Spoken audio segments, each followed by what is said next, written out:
No vídeo de ontem a gente falou dos aspectos positivos e bonitos do trigo, mas ficou uma questão pendente, se você lembra, sobre algo negativo que possui na palavra trigo em hebraico. É o que a gente aborda no vídeo de hoje. Eu sou Yair Alon e esse é o Zohar Diário.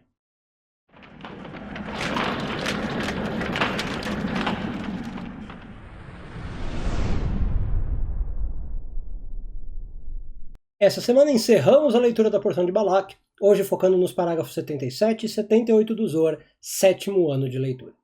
Bem, no vídeo de ontem ficou uma pergunta pendente, né? A palavra trigo, em hebraico, ela se diz ritá, e ela começa com as duas primeiras letras que formam a palavra het, que é pecado. Então os sábios estavam ontem falando como o trigo é bom, como o trigo tem uma iluminação toda especial, só que fica essa pergunta, se é tão bom, por que começa com essas duas letras negativas, né? Que formam inclusive a palavra pecado. E quem vai responder isso no Zohar é a criança que aparece de vez em quando, né? Uma criança prodígio. Bom, e ele explica que é o seguinte, a gente tem que lembrar que nós estamos num mundo governado pela árvore do bem e do mal, como a gente chama na Kabbalah, que é basicamente o equivalente a dizer que a gente está num mundo de dualidade, né? Então a gente tende a ver as coisas como ou boas ou más, mas na verdade tudo é bom e mal ao mesmo tempo, no sentido de que tudo tem os dois aspectos. Então, o trigo realmente ele pode ter um aspecto positivo, pode ter um aspecto negativo, né? E é isso que está indicado no vídeo de ontem e no vídeo de hoje falando do pecado.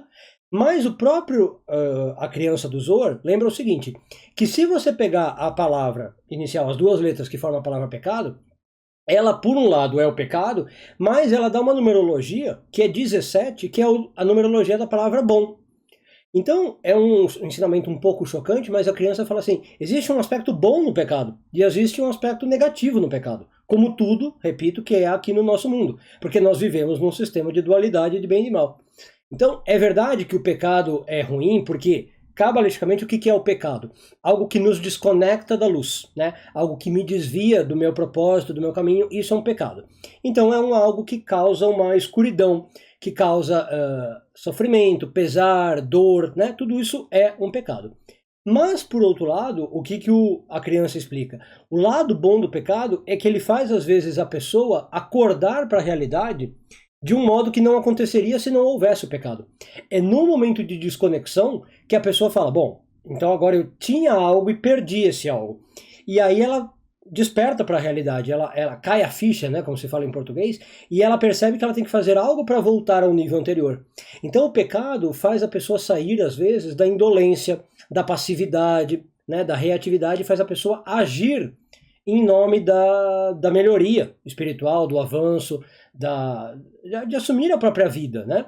Então esse é um aspecto positivo do pecado, que faz a pessoa às vezes se mexer e querer crescer. Por isso que dá a numerologia da palavra bom, Tov, que a criança lembra.